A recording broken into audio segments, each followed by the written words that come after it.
제목 왕이신 하나님인데요. 혹시 그 본문 그 없죠? 이사야서 9장 6절 7절 만들어졌습니까? 예. 거기서 예. 우리 본문은 나중에 읽죠. 어떻게 나오니까요.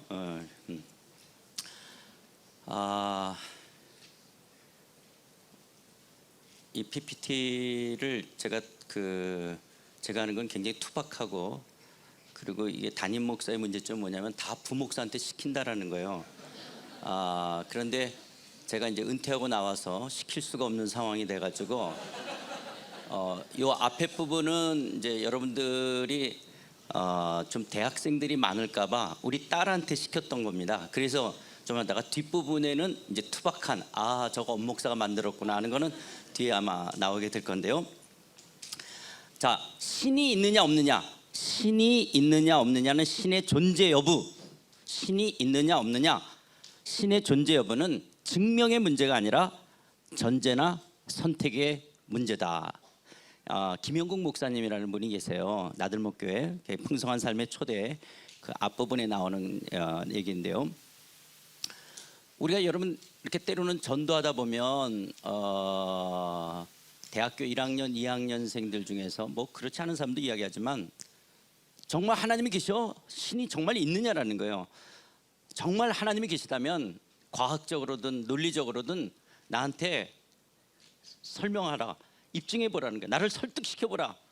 그런 친구 보신 적 있으세요? 만나보신 적 있으세요? 아니면 여러분이 그런 질문을 해본 적 있으세요?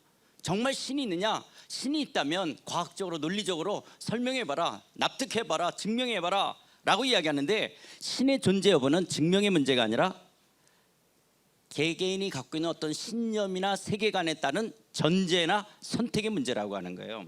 왜 그러냐? 여러분, 만약에 우리가 빅뱅의 이론, 우주의 기원을 설명하는 과학적 가설 중에 하나인 빅뱅 이론을 이야기한다면 어떤 원초적인 물질이 있었대요. 얘가 어떻게 해서 생겼는지는 모르지만 어떤 원초적인 물질이 있었는데 긴 시간, 어느 정도 긴 시간인지 모르지만 긴 시간에 걸쳐서 우연이라는 방식으로 그래서 오늘날 같은 우주와 인간이 형성되어졌다는 이론 아닙니까? 이게 진화론자들이나 무신론자들의 기본적인 철학이 되어집니다. 그렇다면 이런 빅뱅 이론대로 이야기한다면 지금 140억 년 전에 어떤 원초적인 물질이 있었다라고 한다면 어떤 신에는 기독교에서 말하는 하나님은 자신이 창조주라고 이야기한단 말이에요. 그러면 그 창조주 하나님은 140억 년 전서부터 계셔야 돼요. 140억 년 전서부터 계셨던 그 하나님의 존재를 인간이 100년, 길어야 120년도 사시는 분들도 요즘 계시잖아요. 100년이나 120년 정도 사는 인간의 인식의 논리에 신의 존재를 증명해낼 수 있냐라는 거예요. 만약에 신의 존재를 증명해낸다면 그 신은 나보다 작은 존재가 되죠. 우리 남자들 바둑이나 장기 두시는 분들, 상대방 수가 읽혀진다. 그러면 그 상대방은 나보다 잘 두는 사람이에요, 못 두는 사람이에요? 못 두는 사람이에요. 그런데 상대방 수가 안 읽혀지면 상대방이 나보다 잘 두는 사람이에요. 하나님이 내 머리로 쏙쏙쏙 다 이해가 돼서 증명해낼 수 있다? 그럼 그 하나님은 우리보다, 인간보다 크신 분입니까? 작은 분입니까? 작은 존재죠. 그런데 왜 우리가 지금 갈등이 됐냐? 이해가 안 된다. 왜 질문이 생기고 갈등을 하냐? 하나님이 내 존재 의식, 내 인식보다 크시거든요. 내가 담을 수가 없는 부분이 있는 거예요. 담을 수가 없는 부분들 속에서 우리가 이해가 안 되고 우리가 질문이 생기고 갈등이 되는 점. 여러분, 인간이 갖고 있는 시각의 한계가 있죠. 시각. 사람이 볼 수 있는 광선을 가시광선이라고 하잖아요. 빨주, 노초, 파남보. 빨주, 노초, 파남보 7가지를 더 세분하게 한다면 빨갛다, 발그스름하다, 볼그스름하다, 붉으스름하다, 빨간색만 이렇게 쫙 해서 보라색까지 가면요 1670 몇만 색으로 나눌 수가 있어요. 이 7가지를 더하면 1670 몇만 색인데요, 내가 정확하게 못 외우겠는데요, 그 색으로 나눌 수 있어요. 그러나 빨간색 넘어 적외선은 보여요, 안 보여요? 자외선 그러니까 보라색 너머 자외선은 맨눈으로 보입니까? 안 보입니까? 안 보이죠. 불가시광선 우리가 안 보인다 그래서 없다라고 하지 않지 않습니까? 적외선이나 자외선, 이게 인간이 갖고 있는 시각의 한계예요. 우리 인간의 시각으로는 빨간색부터 보라색까지밖에 볼 수가 없는 거예요. 카페트 위에 바늘 떨어뜨리면 소리가 있습니까? 없습니까? 있죠. 근데 안 들리는 거는 사람이 들을 수 있는 건 20Hz에서부터 2만 Hz까지 들을 수 있죠. 그러니까 20Hz보다 작은 소리는 있지만 안 들리죠, 인간의 귀에는. 또 지구가 공전하고 자전하면서 굉음을 내면서 지금 돌아오고 있잖아. 주파수가 다르기 때문에 인간의 귀에 안 들어오죠. 2만 Hz가 넘으면 우리 귀가 들을 수가 없는 것이죠. 이게 인간이 갖고 있는 청각의 한계죠. 이처럼 우리가 시각이나 청각의 한계가 있는 것처럼 인간의 인식의 한계가 있다라고 어떤 아저씨가 이야기해요. 임마누엘 칸트라는 아저씨가 이야기하셨잖아요. 우리 인간의 인식 속에 모든 걸 다 담을 수가 없는 거죠.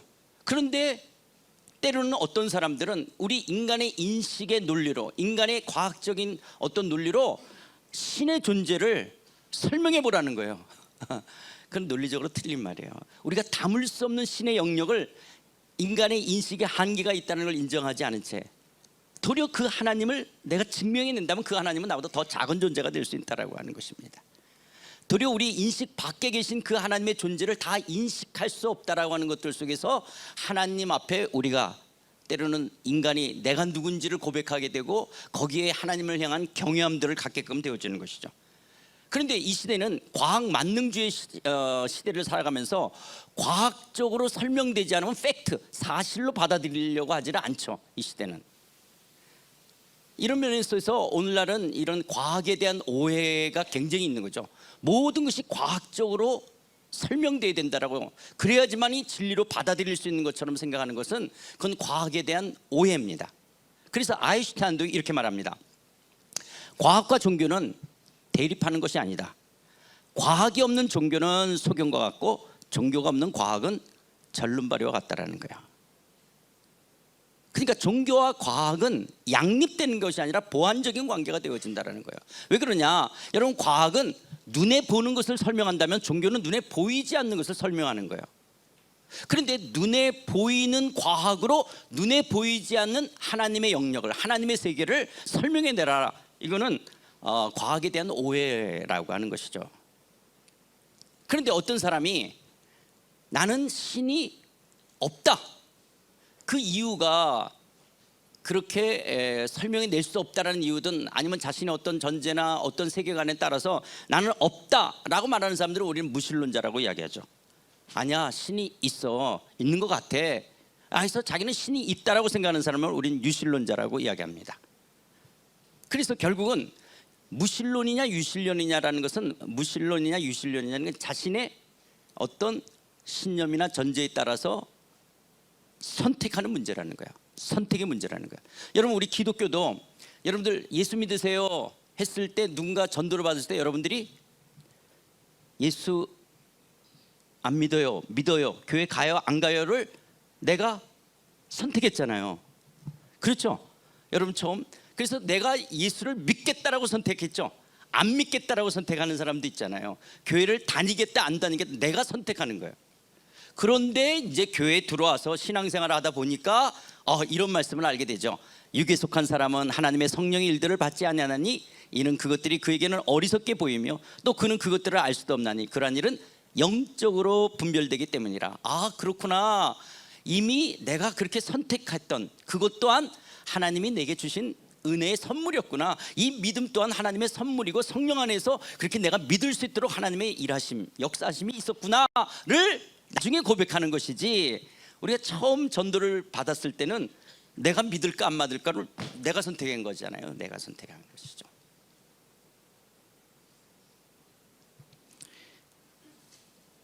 그런데 내가 지금 신이 있다를 선택하는 사람들을 지금 유신론이라고 한다면, 유신론자들이라고 한다면, 유신론에 있어서 신을 두 종류로 분류할 수 있습니다. 신을 두 종류로 분류한다면 유신론을 선택한 사람들, 자, 신이 어떤 신들이 있느냐? 첫 번째는 인간하고 소통하지도 않고 소통할 수 없는 신이 있어요.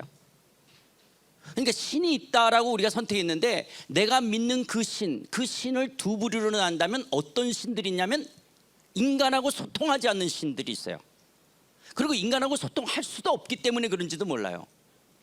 그 대표적인 신이 불교와 도교에서 이야기하는 신들이에요. 불교와 도교에서 이야기하는 신들은 인간하고 소통하지는 않죠.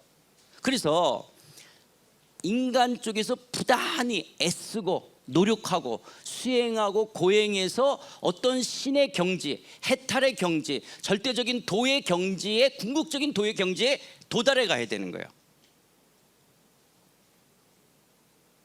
왜냐하면 그 신이 인간하고 소통하지를 않으니까. 인간에게 해서 그 신이 말을 하지 않고 아무 말도 안 하는 거죠. 그 인간하고 소통하지 않아요. 그래서 사람 쪽에서 내가 수행이나 고행을 통해서 부단히 그 신의 경지까지 도달해 가야 되는 거예요.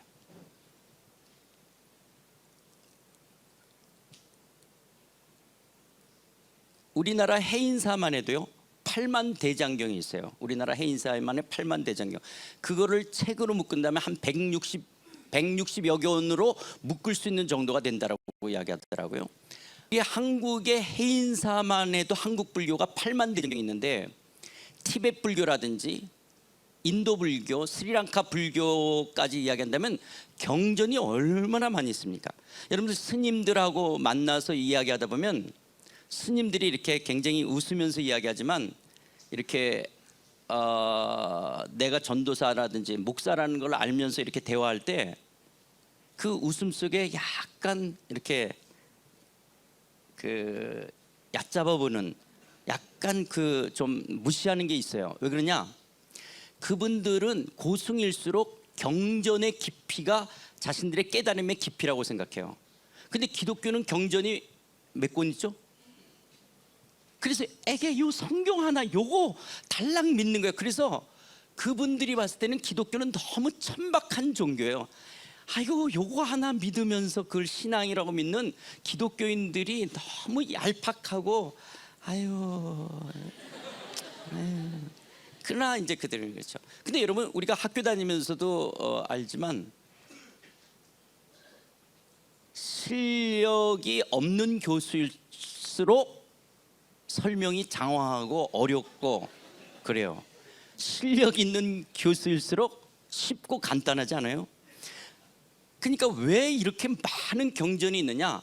그 신이 이야기를 하지 않으니까 인간 쪽에서 깨닫고 나름대로 득도했던 것들을 기록한 것들 속에서 말이 많은 거죠. 말이 많은 거예요. 모르니까.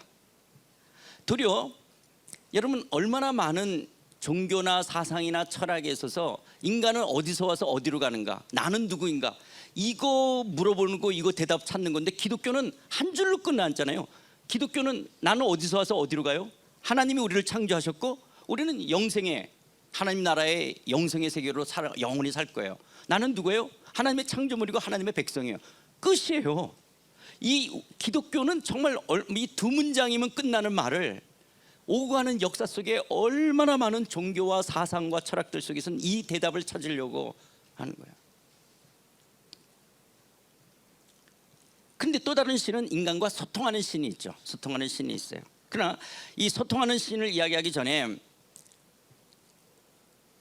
인간하고 소통하지도 않고 소통할 수 없는 신이 있는데 나름대로 애쓰고 고행을 해서 그 신의 경지에, 그 해탈의 경지에 들어가서 뭔가를 깨달았다 할지라도 노자의 도덕경에 보면 이런 말이 있죠. 도가도 비상도, 명가명 비상명이라. 도를 도라고 말하면 이미 그 도가 아니고 어떤 물건을 이름을 지어 부르면 이미 그 물건이 아니라고 하는 거예요. 그래서 어떤 진리를 깨달은다 할지라도 인간의 언어로 다 설명할 수 없다, 인간의 언어로 다 규명할 수 없다라는 거죠. 그래서 언어도단이라는 말 쓰잖아요. 말이 끊어졌다라고 하는 거예요. 그러니까 불교나 도교에서는 자신이 설사 그 신의 경지에 도달했다 할지라도 인간의 언어로 그걸 다 설명할 수 없다라는 거예요. 우리나라에 성철 스님이 계시죠. 돌아가신 성철 스님이 이 장자부라 하죠. 양반다리 하는 것처럼 이제 장자부라 하시면서 8년간을 수행하시죠. 화장실이나 잠깐 나가서 좀 이렇게 운동하는 거 외에는 뭐 주무시는 것도 그렇고 먹는 것도 그렇고 다 이게 장자부라를 8년 동안 그 토굴에서 수행하시고 나오셔서 이분이 뭐라 그래요? 산은 산이요 강은 강이로다. 왜 이런 도사 같은 말을 하냐? 인간의 언어로 다 설명할 수 없다라는 거죠. 그러나 이 산은 산이요 강은 강이라는 말에 동양 철학을 다 집어넣은 엄청난 말을 한 거였지만, 우리 일반적인 사람이 들어봤을 때는 산은 산이고 강은 강인지 뭐 이렇게 알 수가 없는 말들이죠. 그 말은 인간의 언어로 다 규명할 수가 없다라고 하는 거예요. 근데 그 가장 이유는 신이 인간과 소통하지 않기 때문에 그러는 거예요. 신이 인간과 소통하지는 않았습니다. 근데 반면에 인간과 소통하는 신이 계세요. 하나님이십니다. 하나님은 인간과 소통하십니다. 자, 그러면 하나님은 인간의 역사 속에 제일 먼저 누구랑 소통하셨죠? 하나님이 아담. 하나님이 아담하고 소통했다라는 것을 우리에게 누가 가르쳐줬죠? 누가 이야기해줬죠? 예, 모세예요. 그러니까 여러분, 하나님이 노아랑 아브람과 이삭과 야곱과 요셉, 그리고 이스라엘 백성을 애굽 땅에서 출애굽하는 이런 모든 일들을 했다라고 하는 것을 누구를 통해서 우리에게 알려줬어요? 모세예요. 그러니까 하나님이 제일 먼저 누구랑 소통하셨냐? 모세랑 소통하신 거예요. 모세랑. 그래서 창세기, 출애굽기, 레위기, 민수기, 신명기, 우리 흔히 모세오경이라는 것을 통해서 우리에게 알려지는 것이죠. 하나님이 이것을 모세에게 이야기하신 거예요. 모세에게. 물론 하나님이 아담에게도 찾아오시고 아브라함하고도 다 소통하셨지만, 그렇게 했다라고 하는 것을 우리가 알게 된 것은 모세를 통해서 우리가 알게 된 것이죠. 하나님이 모세에게 이야기하셨죠. 그러면서 하나님께서는 이제 모세와 소통하는데 제일 먼저 모세를 찾아오셨을 때는 떨기나무에서 불이 붙는 거예요. 뭐 마른 번개가 쳐서 흔히 있을 수 있는 일이죠.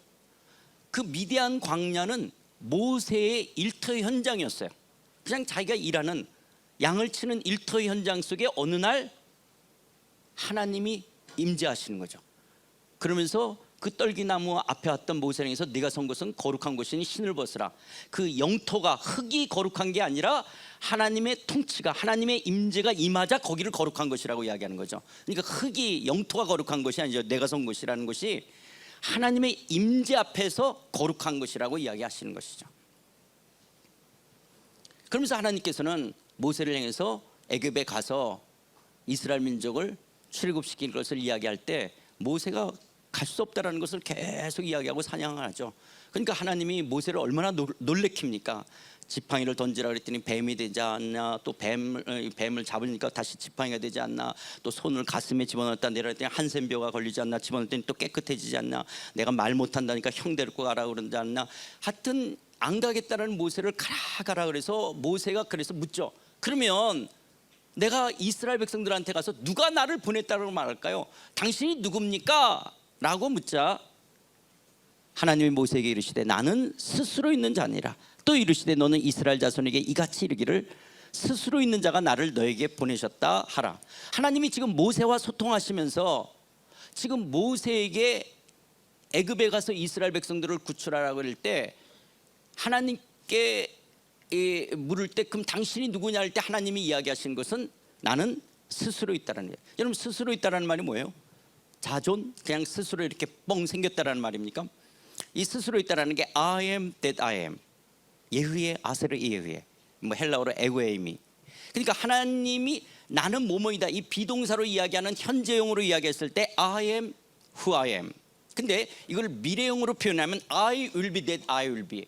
그러니까 하나님의 존재를 설명하면서 나는 스스로 있다라고 할 때 내가 앞으로 어떤 존재로 드러나는 것을 통해서 내가 누군지를 알게 되어지는 것, 이게 지금 하나님의 이름이죠. 그러니까 하나님이 지금 모세와 소통하시면서 당신을 어떻게 이야기하고 계시느냐? 나는 이다, 나는 이다, 나는 이다는 있는 분, 계시는 분, 존재하는 자로서 있는 영원 불변하는 존재, 그 이다, 나는 뭐뭐이다라고 말씀하시면서도 그 미래형으로 이것을 해석한다 그럴 때는 내가 앞으로 어떤 존재인지를 드러나는 것을 통해서 내가 누군지를 알게 될 것이라는 거예요. 그런데 어떻게 내가 나 존재를 드러내냐? 하나님이 인류 역사상 하고 많은 민족 중에서 이스라엘 민족을 택하셔서 먼저 이스라엘 민족과 소통하겠다라는 거예요. 그러면 왜 하나님이 하고 많은 민족 중에서 이스라엘 민족하고 소통하느냐? 애굽 사람하고도 소통할 수 있고 아니면 우리 한민족하고도 소통할 수 있을 텐데 왜 이스라엘 사람하고 소통하냐? 그 이유를 신명기 7장 7절에서 여호와께서 너희를 기뻐하시고 너희를 택하시면 너희가 다른 민족보다 수요가 많기 때문이 아니라 너희는 오히려 모든 민족에 가장 작기 때문에, 어떻게 보면 지금 애굽에서 종살이 노예 생활하고 있는 이스라엘 민족, 그때 당시 이스라엘 민족은 얼마나 비천한 민족이에요. 종족 살상이라는 절체절명의 위기 속에 있는, 그래서 남자애들이 나오면 다 죽여야 되는 그런 얼마나 비참한 그런 민족을 하나님이 택하셔서 이스라엘 민족과 소통하시겠다라고 하는 거예요. 이것이 때로는 우리들에게도 굉장히 위로가 되죠. 만약에 하나님이 어떤 왕족, 귀족들하고 소통하신다 그러면 평민이나 아니면 노예 계층에 있는 사람들은 하나님이 우리를 안 찾아오겠죠. 나하고는 소통을 안 해주시겠죠.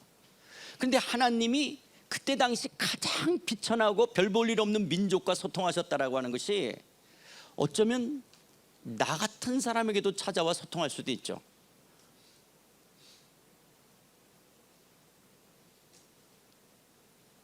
정말 자기 존재를, 또 자기의 어떤 주변 환경을 좀 열악하다라고 느끼고 자기 자신에 대해서 별 볼 일 없다라고 생각하는 그런 나에게도 찾아와서 소통하실 수 있는 하나님이시죠. 근데 하나님께서 이렇게 이스라엘 민족과 소통하셨는데, 이스라엘 민족과 소통하시면서 어떻게 하냐? 이스라엘 민족과 함께 하시면서 당신이 누군지를 이야기하시겠다라는 거예요. 하나님이 당신을 율법을 통해서 내가 누구인지를, 그리고 어떤 전쟁을 통해서 하나님 당신의 어떤 능력이신지를, 하나님의 존재를 드러내시면서 하나님이 우리를 향하신 당신의 마음과 우리가 어떤 삶을 살아가야 될지, 하나님의 뜻과 계획이 무엇인지를 이야기하시는 거예요. 그것을 이스라엘 민족과 함께 하시면서 이스라엘 민족의 역사 속에 개입해서 그 이스라엘 민족의 역사 속에서 당신을 나타내 보이신다는 것이죠. 그런데 이것을 어떤 사람은 또 이렇게 말하는 거예요. 우리가 모세와 하나님이 소통하시면서 말했던 것을 모세가 기록하게 하시고 이스라엘 민족의 역사 속에 개입하셔서 일어나는 사건들을 때로는 하나님의 종들을 통해서 기록하는, 그래서 텍스트화시킨 것을 우리가 구약성경이라고 갖고 있는데, 우리가 구약성경을 통해서 하나님이 이스라엘 민족과 소통하신 내용을 통해서 하나님은 이런 분이구나, 하나님 이런 분이구나, 그래서 스스로 계신다라는 그 하나님의 존재가 누군지를 우리가 알아가고 있는데, 어떤 일반적인 사람들이 봤을 때는 우리는 구약성경을 보면 어쨌든 중동 지방에 있는 이스라엘 역사가 나와야 안 나와요? 그러니까 그 사람들이 그러잖아요. 너네는 왜 남의 나라 국사책을 읽느냐고. 그렇잖아요. 여러분 주변에서도 그런 얘기하는 사람 있잖아요. 이스라엘 국사책이잖아요. 그런데 여러분, 이스라엘의 국사, 그러니까 역사관이 다르죠. 예를 들어서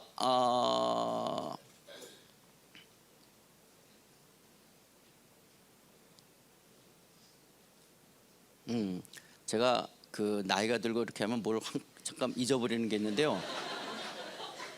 제가 설교하다가 루시 우연히 들어간 밭이 보아스예요. 근데 보아스가 생각이 안 나는데 보디발이 생각나는 거예요. 내가 이게 보아스는 생각이 있는데 보디발인데,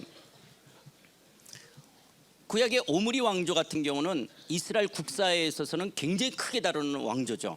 우리가 어떤 왕의 사관들 어떤 중심이 국토를 넓히고 나라를 부강시켰던 것들에서의 살 때는 오므리 왕조는 다윗 왕조와 같이 크게 다뤄야 되지만, 우리 성경에서는 오므리 왕조는 우상을 섬겼던 사람이기 때문에 그냥 이름만 적고 나가버리잖아요.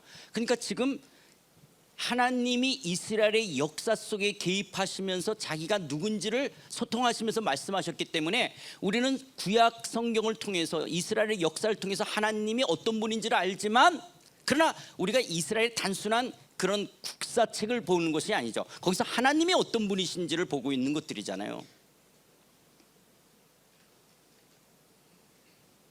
그래서 이스라엘의 역사 속에서 하나님의 하나님 되심을 우리는 알게 되니까 우리가 이스라엘의 국사책을 보고 있는 것은 아니죠. 그러나 분명한 것은 하나님이 이스라엘의 역사 속에 개입하셔서 당신을 계시하셨다, 당신을 드러내셨다라는 것은 사실이니까 그렇죠.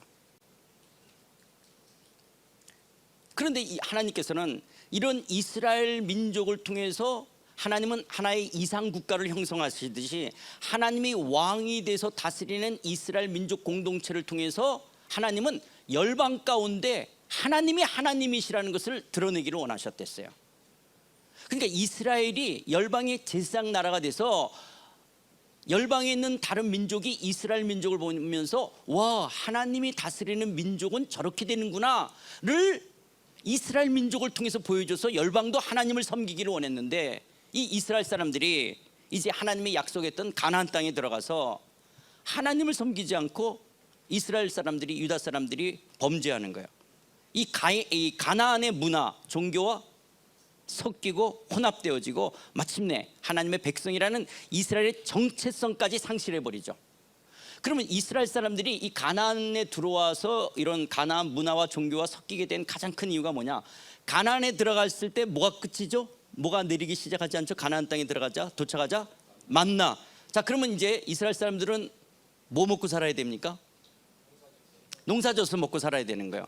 젖과 꿀이 흐른다는 젖은 유목생활이고 꿀은 농경생활이죠. 그런데 이스라엘 사람들은 지금까지 하나님은 유목생활이 하나님으로 기억하고 있는 것이죠. 그런데 이제 가나안 땅에 들어와서는 농경생활로 바뀌는 거예요. 그래서 유목과 농경이 이루어지는 농경생활 속에서 만나가 끝나니까 이제 풍년이 들어야지 미래가 보장이 되어지는 거예요. 하나님은 지난 시간 통해서 하나님이 이스라엘 민족을 먹이시고 입히시는 하나님이라는 것을 계속적으로 말씀하고 경험시켰지만 막상 만나가 끊어지자 하나님을 경험한 그 하나님을 섬기기보다는 눈에 보이는 농경 생활을 통한 풍년이 자신들의 미래를 보장해 준다고 생각하죠. 그런데 이스라엘 사람들은 그런 농사 지은 경험들이 없으니까 하나님이 다 내쫓으라 했던 가나안 족속들, 근데 그들을 다 내쫓지 않았던 그들이 어떻게 농사를 짓냐, 어떻게 하면 풍년이 되냐 봤더니 농경 생활에 필요한 게 태양의 일조량이라든지 물이 있어야 되잖아요. 이렇게 태양과 물을 주장하는 신이 무슨 신이에요? 바알 신이죠. 바알 신. 그리고 또 농경 생활 속에서, 또 유목 생활 속에서도 뭐냐? 어떤 노동력이잖아요. 그래서 사람이든 축력이든, 그래서 다산의 신이 누구예요? 아세라 신이죠. 그래서 여신이죠. 그러니까 바알 신 남신과 아세라 신 여신을 섬겨서, 그런데 여러분 그 이스라엘 백성들이 가나안에서 바알 신과 아세라 신을 섬기면서 음행을 했다라는 말을 굉장히 많이 나오죠. 여러분 이스라엘 백성들이 왜 간음을 행했다, 음행했다라는 말이 왜 많이 나오죠?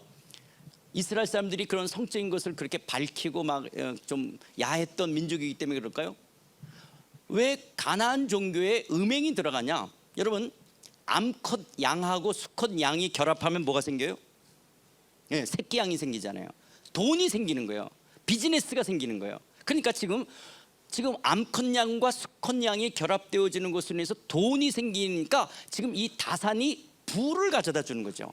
그러니까 가나안 종교의 뿌리는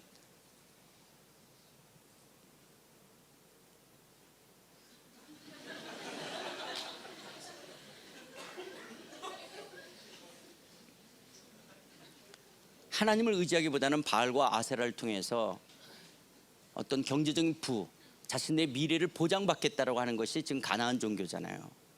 그런데 그런 종교, 가나안 종교의 뿌리가, 여러분 힌두교, 저도 그게 옛날에는 되게 이상했어요. 그 힌두교 사원 보면 그 이렇게 조각해 놓은 것 중에 뭐 남자 성기라든지 이렇게 성교하는 걸 조경해서 나는 인도 사람들이 옛날부터 왜 저렇게 야하고 저게 타락해서 저랬나 그랬더니 그게 아니죠.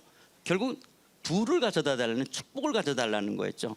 근데 그게 한국에도 있죠. 우리 지하 여장군, 천하 대장군.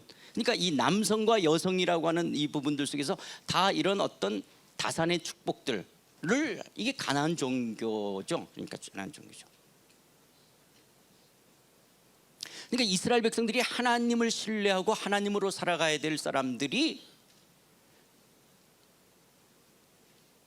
도리어 하나님을 의뢰하기보다는 그들이 농경생활 속에서 이 바알신과 아세라신을 섬기고 그것을 음행하고 하나님으로부터 떠나게 되어지죠.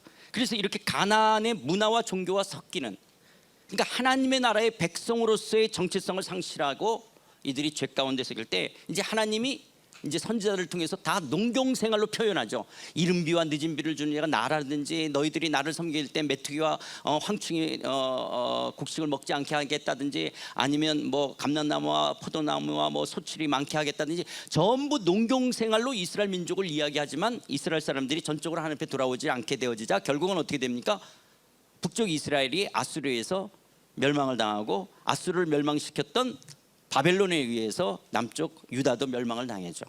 그래서 바벨론의 포로로 잡혀가고, 예레미야를 통해서 주셨던 말씀대로 70년 뒤에 이들이 다시 예루살렘으로 돌아오게 되어집니다. 예루살렘에 돌아오면서 이스라엘 민족들이 왜 우리가 이렇게 식민지와 바벨론의 식민지 생활을 하게 되어졌냐? 우리가 그 성전 중심의 신앙을 잃어버렸던, 그래서 수룹바벨을 통해서 성전을 재건하지만 그 일도 일단 또 다시 예루살렘에 정착하려고 하니까 자신들이 먹고 사는 일 때문에 성전 짓는도 등한시하게 되어지고, 또 선지자들의 촉구를 통해서 지어지지만 그들은 하나님을 경험하지 못했던 사람들이죠. 그런 부모들의 다음 세대인 이들이 형식적이고 종교화되어진 것들만, 껍데기만 남았던, 그래서 그들이 제사를 드릴 때 예를 들어서 속죄제를 드린다 그러면 율법에 의한다면 흠없고 점없는 깨끗한 양을 갖고 들어가서 하나님 앞에 제사를 지내야 되는 거예요. 그러나 제사장 앞에 갖고 들어가면 이 양이 죽어야 살아요. 금세 가면 죽는 거예요. 그러니까 이렇게 돈이 되는 깨끗하고 흠없는 양보다 그냥 비실비실하고 문제도 많고 팔아도 돈이 안 되는, 별로 값어치 없는, 어차피 가면 죽을 거니까 그런 걸 끌어다가 이제 자기 속죄제를 위해서 제사를 드려달라고 그러니까 말라기 선지자가 뭐냐, 그거 니네 총독한테 갖다 줘보라. 그거 받겠냐? 전혀 이렇게 하나님을 향한 온전한 예배를 잃어버린 형식적인 것으로 전락되어진 그 이스라엘. 그러면서 하나님께서 말라기 선지자를 통해서 여호와의 크고 두려운 날이 올 것을 이야기하시면서 이제 구약이 끝나게 되지 않습니까? 그런데 이스라엘이 이렇게 바벨론의 식민지하에 있다가 그 다음에 어디로 들어갑니까? 이 페르시아. 그래서 페르시아 식민지하에 있다가 이제 헬라. 근데 알렉산더 대왕이 요절하게 되어지면서 그의 신하들을 통해서 분할 정치가 이루어질 때 이 프톨레마이오스 왕조의 식민지하에 들어가게 되고, 셀루코스 왕조의 식민지하에 들어가 있게 되죠, 이스라엘이. 그러다가 반짝 독립운동을 하죠. 그래서 유다의 마따디아의 마카비 혁명을 통해서 하스몬 왕조의 이 독립운동이 이루어진 100년의 왕조가 이루어질 때 이제 로마에서 폼페우스 장군이 군대를 이끌고 와서 하스몬 왕조를 무너뜨리지 않나요? 그럴 때 누가 도와주냐? 야곱, 에서. 그래서 에서의 후손들이었던 에돔, 그러니까 이스라엘 옆에 있던 에돔, 에서의 후예였던 에돔의 헤롯 가문, 이 헤롯이 도와주죠. 그러면서 폼페우스가 떠나면서 네가 이스라엘도 네가 다스리라 그래서 이제 헤롯이 졸지에 이스라엘의 왕노릇을 하게 되죠. 그러면서 또 시간이 들어가면서 이제 삼두 정치와 더불어서 이집트 쪽을, 팔레스타인 쪽을 안토니우스가 다스리고 이제 클레오파트라와 이런 사랑을 나누게 되어지고, 반면에 로마 쪽은 옥타비아누스가 다스리고 있다가 지금 이제 악티움 해전에서 안토니우스하고 옥타비아누스가 전쟁에 붙죠.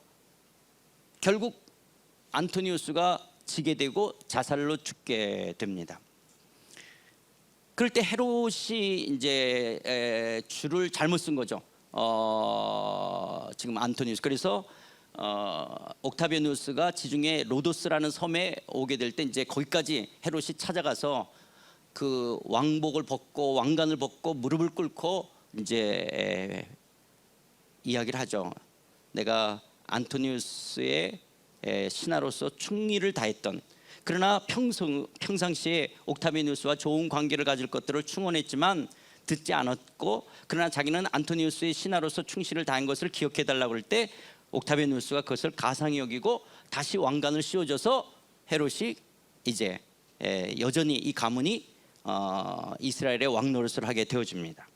그럴 때 이제 로마의 원로원에서 이 옥타비아누스의 이름을 바꾸죠. 아우구스투스라고. 그래서 로마의 제1대 황제로 들었으면서 팍스 로마나, 힘으로 세상에 평화를 주는, 그러면서 이 아우구스투스는 당시에 신처럼 여겨지는 거죠. 세상을 호령하는 신.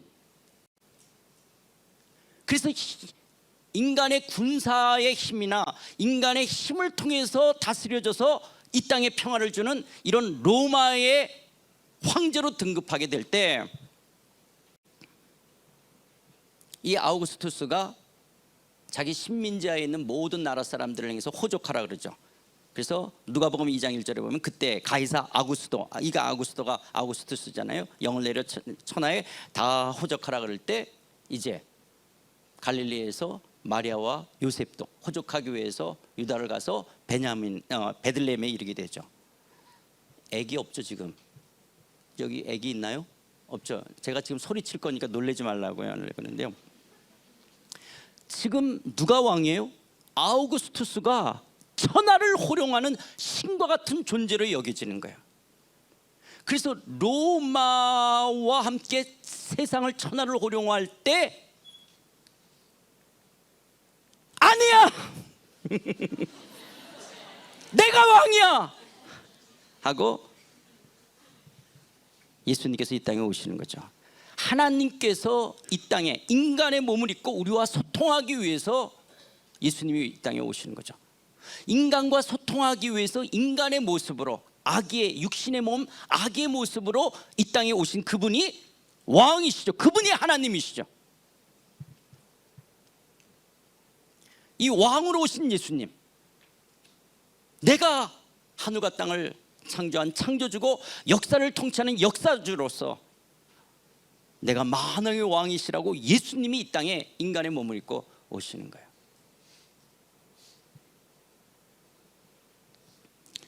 이처럼 예수님이 이 땅에 오셨다는 것은 역사적인 사실이었습니다. 그런데 그 예수님이 이 땅에 오셨기 전 마리아를 통해서 천사가 이렇게 이야기합니다. 천사가 이르되 마리아여 무서워하지 말라. 내가 하나님께 은혜를 입었느니라. 보라 내가 잉타하여 아들을 낳으니 그 이름을 예수라 하라.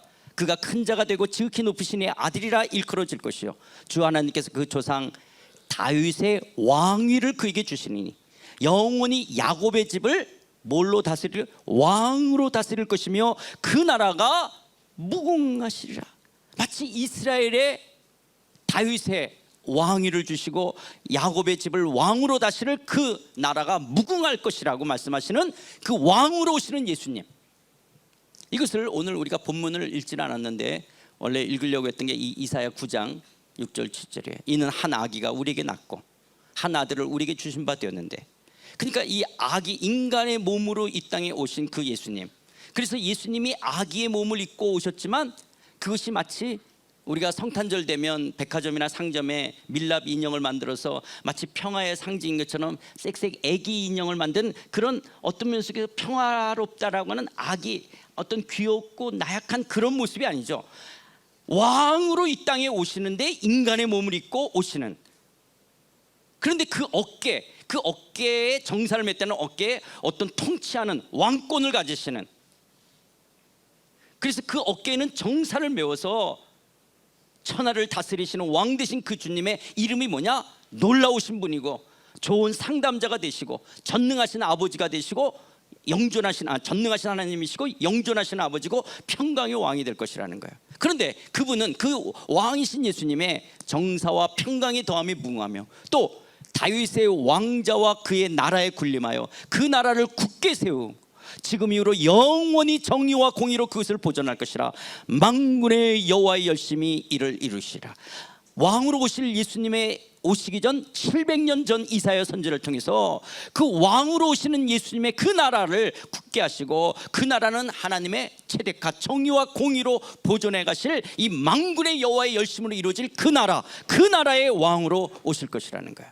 그런데 그 예수님이 이제 30살이 되셔서 예수님이 공생애를 시작합니다. 여러분, 왜 예수님이 30살에 공생애를 시작하죠? 예수님이 하나님의 아들이신 예수님이 20살에 하면 안 됐을까요?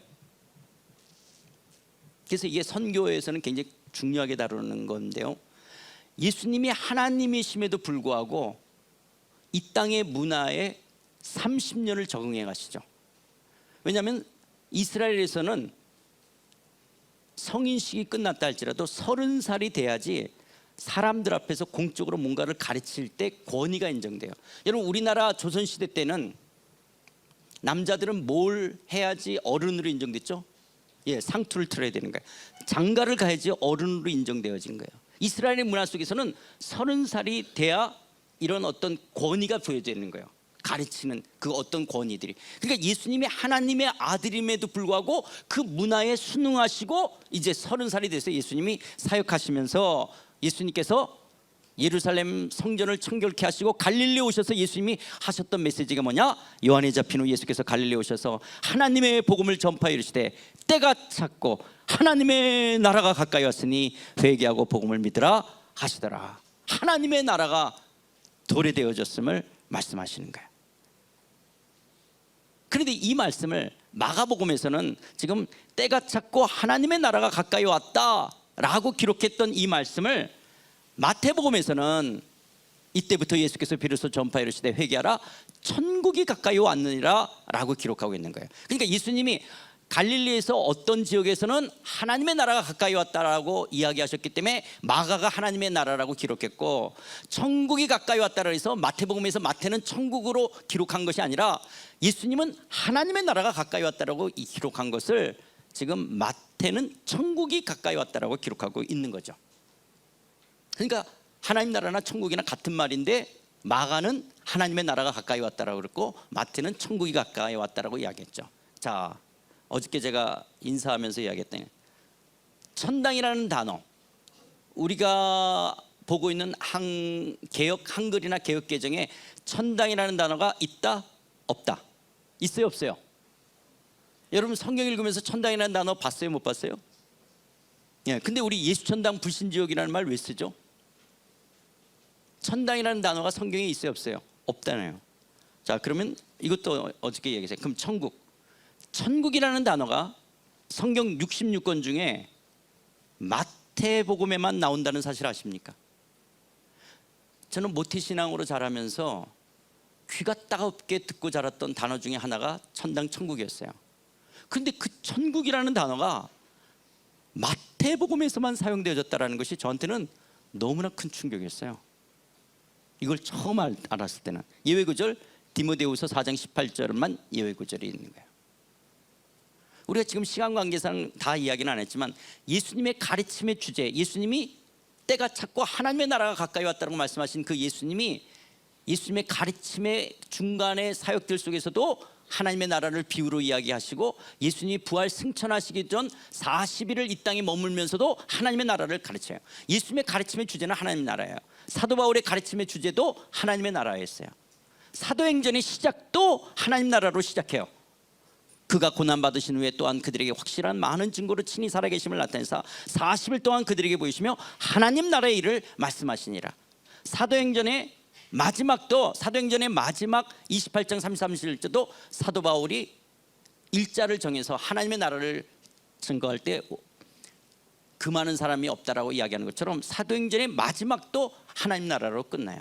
그러니까 지금 예수님의 가르침의 주제나 사도 바울의 가르침의 주제나 오고 가면서, 여러분 사도행전을 보면 오고 가면서 하나님 나라를 가르쳤다라고 이야기하고 사도행전의 마지막까지도 하나님 나라를 가르친 것을 이야기하잖아요. 특히 신구약 성경을 언약이라는 관점 속에서도 한 문장으로 이야기할 때 신구약 성경의 주제는 뭐냐? 하나님의 나라인 거야.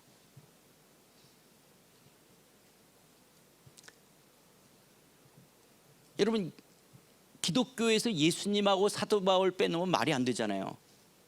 그런데 예수님의 가르침의 주제가 하나님 나라고 사도 바울의 가르침의 주제가 하나님 나라고, 아니 성경의 주제가 하나님 나라라면 나는 기독교인으로서 하나님 나라를 배워왔나? 그런데 때로는 예수님께서 누가복음에 보면 하나님 나라의 비밀을 아는 것이 너에게는 허락됐으나 다른 사람에게는 비유로 하나니 이는 그들로 보아도 보지 못하고 들어도 깨닫지 못하게 하려면이라고 말씀하시는 것처럼 하나님 나라의 비밀이 모든 사람에게 다 허락되어 있는 것은 아니라고 하는 거예요. 그런데 내가 만약 기독교와 신앙생활을 한국 성경에 없는 천당이나 아니면 마태복음에만 기록되어져 있는 천국이 아니라 하나님의 나라로, 마가복음, 누가복음, 요한복음, 사도행전, 바울서신에 나오는 하나님 나라로 내가 기독교를 배웠다면 내 신앙은 훨씬 더 저는 성숙했을 것 같아요. 왜냐하면 하나님 나라를 바르게 이해하게 될 때 하나님의 주권이라는 것이 뭔지, 내 신앙과 삶이 교회 생활과 가정생활 일터가 분리된 것이 아니라 신앙과 삶이 통합되어지고 그리고 신앙의 온전한 신앙의 성장과 성숙과 교회가 교회다워지고 선교가 선교다워지는 이런 신앙생활을 했을 거예요. 그런데 하나님의 나라로 신앙생활을 배우지 못하고 천국을 배우면서 마치 사람들이 종교를 찾는 이유처럼 저는 천국 천당이라는 단어가 일반 다른 종교인들과 같은 그런 성격을 갖게끔 되어졌어요. 사람들이 종교를 찾는 이유가 뭐예요? 인간이 약하니까 인간보다 강한 절대자를 의지함으로 마음의 평안을 얻고 이웃들에게 사랑을 실천하면서 살아가자. 그래서 죽어서 좋은 데 가자라는 것처럼 여기서 조금 더 들어간다면 인간의 연약함 속에서 어떤 절대자를 향해서 빌미로 열심히 기도함으로 신으로부터 어떤 복을 얻는 것이죠. 그 삼성동에 가면 호텔이 있었는데 그 호텔에서 이렇게 내려오면 봉온사라고 하는 절이 있어요. 근데 여러분 대학교 수능 볼 때 되면 교회도 40일 뭐 새벽기도 이렇게 수능을 위한 기도도 하지만 그 봉온사 절에도 수능을 위한 40일 기도회가 있어요.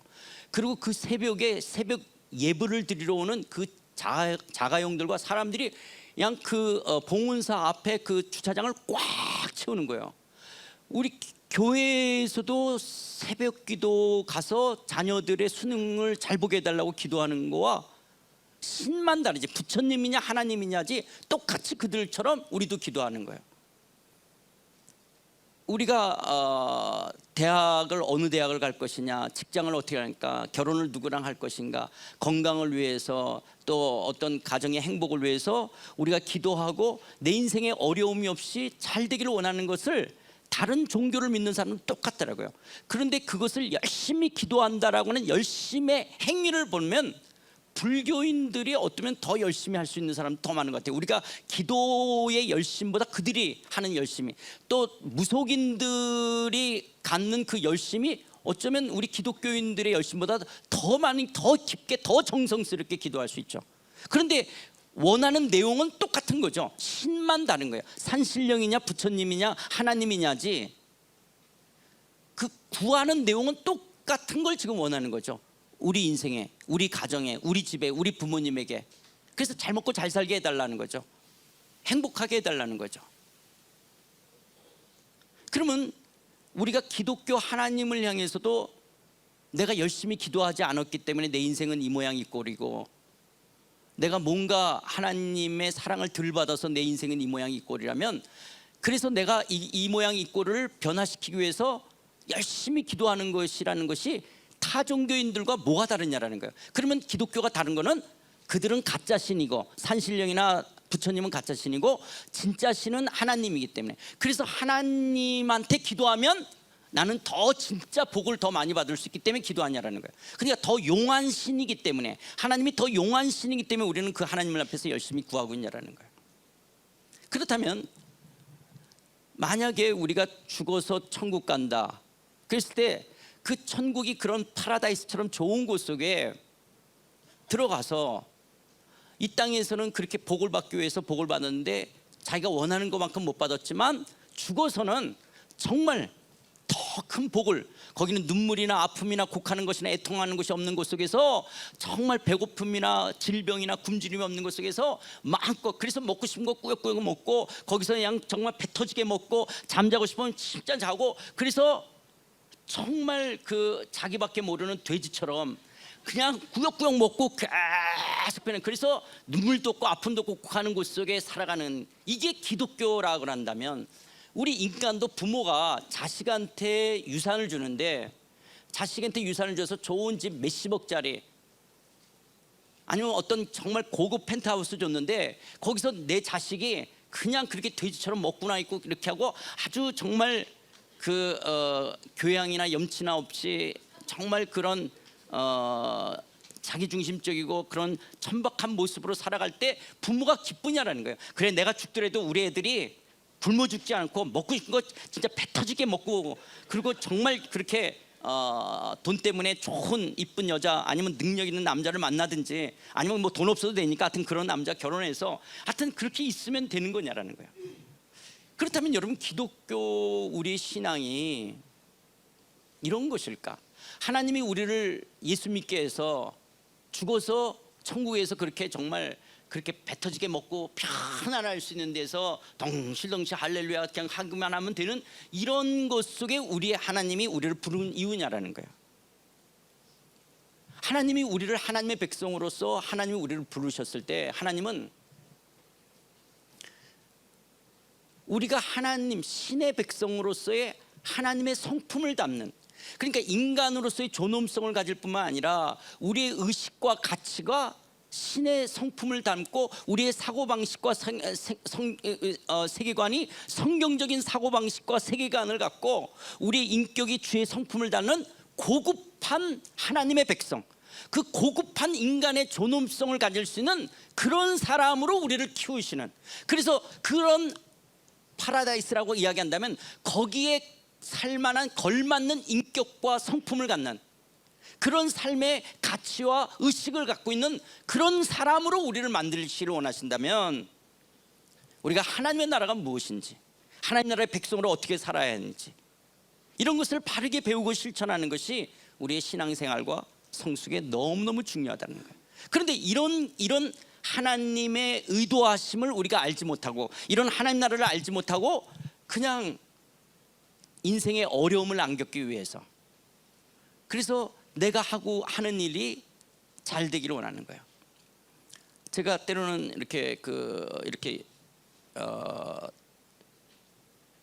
집회하러 이렇게 장거리 비행기를 타고 갈 때 때로는 뭐 시차도 있기만 피곤하잖아요. 그러면 하나님 너무 피곤합니다. 그런데 제가 이제 며칠 동안 그렇게 말씀을 많이 증거하고 그러니까 좀 그런 나를 하나님 위로해 줬으면 좋겠다 그러는데 그냥 이코노미 뒷좌석인데 마치 가서 앉았는데 그 중간 좌석인데 옆에 사람이 없는 거예요. 그래서 그 팔걸이를 다 걷고 누워서 가면서 하나님 저를 이렇게 사랑하시는군요. 나를 이렇게 정말 이렇게 편안하게 갈 수 있도록. 그런데 비즈니스 클래스에서 가는 사람들은 하나님이 사랑하는지 안 하는지는 모르겠지만 걔네들은 더 나는 하나님 이거 가는 게 너무 감사해서 나를 이렇게 사랑하시는군요, 놀랍다라고 그러는데 또 어느 때는 또 이렇게 업그레이드해 가서 비즈니스 클래스로 가면 거기서 당연하게 누리고 있는, 나이 29, 30, 31 되는데도 이미 비즈니스 클래스를 타고 5성급 호텔에 출장을 가고 있는 30살 되는 그런 젊은이들. 그러면 나는 여기서 이렇게 해서 이게 하나님의 사랑이라고 하는데 이게 완전히 클래스가 다른, 레벨이 다른, 근데 비즈니스 세계만이 아니라 퍼스트 클래스가 있는 세계에 이게 하나님의 축복이 뭐지? 나는 이거 더 달라고.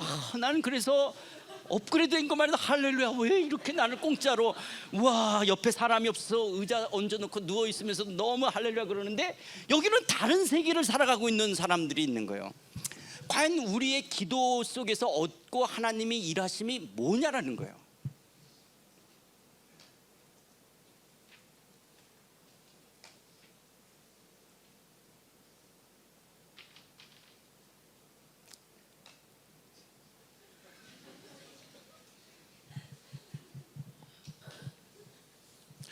우리의 신앙이 거기에 그런 수준에 머물까?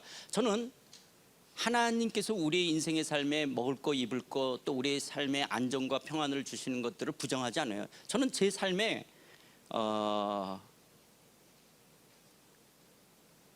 저는 고향이 을지로 삼가예요. 그리고 저는 시골 논두덩이를 걸어다니면서 느끼는 정서가 저는 없어요. 아스팔트 깨끗이 깔고 노란 줄 하얀 줄 깐 게 훨씬 더 마음에 와닿지. 그리고 냄새 나고 이런 거는 저 잘 적응 못해요. 제가 왜 일본 선교사로 갔냐? 원래는 인도네시아 가려고 그러는데 향차이라고 한국에서는 고수라고 그러는데 한국 고수는 냄새가 덜 나요. 근데 동남아시아 거는 그 향기가 굉장히 짙어요. 쌀국수 집에 들어가면 다 나는 그 향차이, 이 박취, 그 풀 냄새, 이것 때문에 제가 도저히 나는 선교사를 못 가겠더라고요. 그런데 내 일행, 같이 갔던 일행이 기영이 형제는 일본이 맞을 것 같아. 일본 그러는 순간 저는 닭광하고 우동이 떠올랐어요. 그래서 제가 일본으로 선교사를 갔던 거거든요.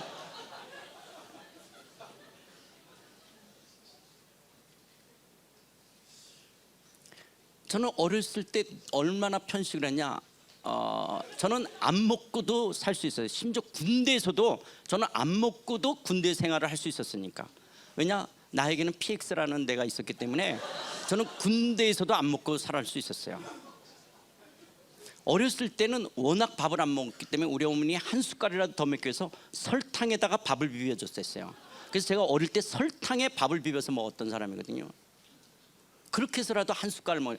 그래서 제가 이렇게 안 자라게 된 이유가 거기 있지만은,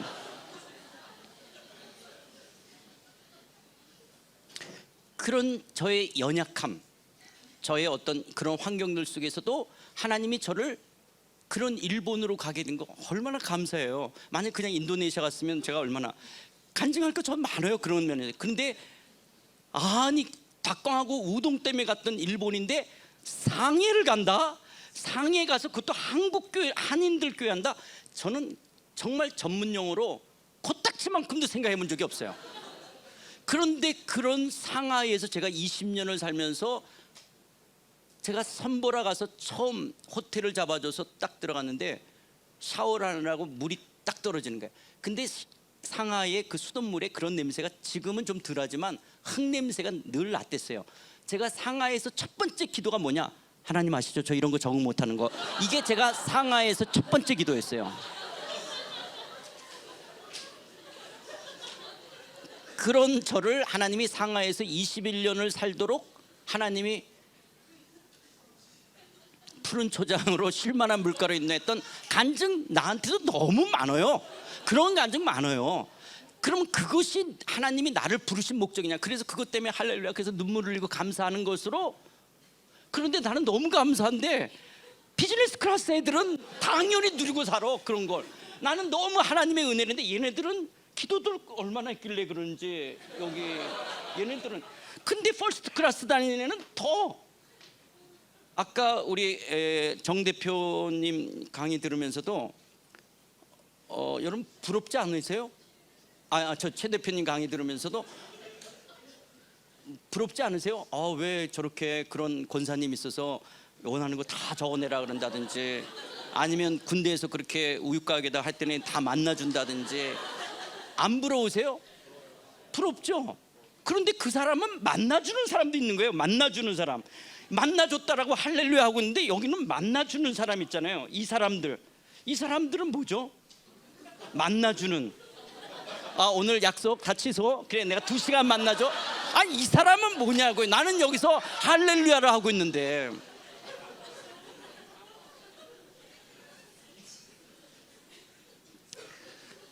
저도 이런 기도에서 하나님, 지금 325만 원이 필요합니다. 이렇게 제가 지금 선교지하고 선교사 도우려고 그러는 거는데 325만 원이 필요합니다. 주님 주셔야 되고 항공비하고 그 선교사 그 부분을 돕고 이렇게 하려면 320만 원 막 기도했는데, 어떤 사람이 진짜 딱 325만 원을 송금해 왔어요. 할렐루야 그러는데, 와, 내 기도를 들어줘 325만 원. 근데 저 사람은 그냥 멀쩡히 있다가 엄목사한테 325만 원 보내야 될까? 그럼 이 사람은 그냥 어떻게 325만 원을 보내냐는 거예요. 그러니까 나는 325만 원을 채워주신 하나님을 할렐루야 하는데, 이 사람은 그냥 이렇게 생활하다가 막 놀다가 엄목사님 320만 엄목사님 송금했는데 통장 확인해 보세요. 이 사람은 뭐냐라는 거예요. 320만 원. 그러면 여러분들이 둘 중에 한 역할을 택하라면 뭐 하고 싶어요? 기도해서 정말 상하 운동하면서 하나님, 이 선교지 갔다 오려면 325만 원 필요합니다. 줄 믿습니다. 이 사람하고 그냥 이렇게 있다가 기영아 저기다 325만 원 보내라. 예. 그래서 둘 중에 하나 역할 한다면 뭐 하고 싶으세요? 누가 더 믿음이 있는 사람 같으세요?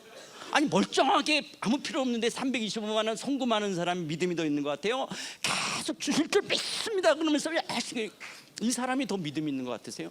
두 역할 중에서 왜 나는 이거를 해야 되느냐? 왜 이런 역할로?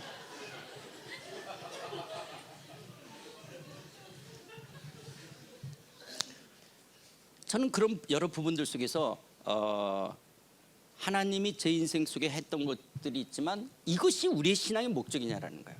제가 예수님을 믿고 쫓아오면서 내 의식과 가치관이, 내 세계관이, 내 사고방식이, 내가 얼마나 성경적인 가치관과 사고방식을 쫓아서 내 삶을 살아가고 있냐라는 거예요. 내 인격과 성품이 옛사람이 그리스도와 함께 죽고 내가 새 성품으로 성령 안에서 내가 얼마만큼 고급한 신의 성품을 닮아가는 것으로 내 인격이 변해가고 있냐라는 거예요.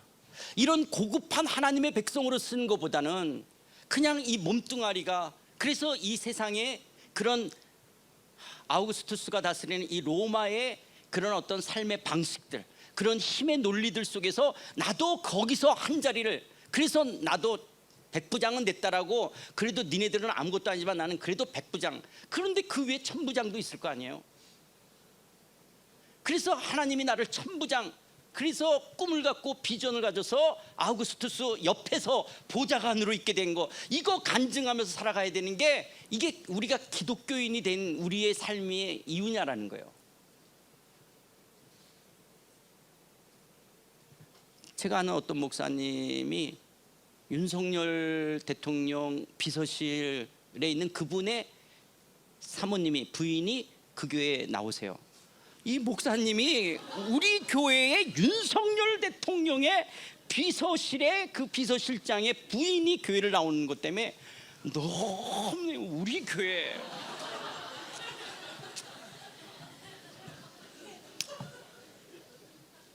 그러면 이렇게 된 이유가 뭐냐? 마태복음 때문에 그렇게 된 거예요, 결국.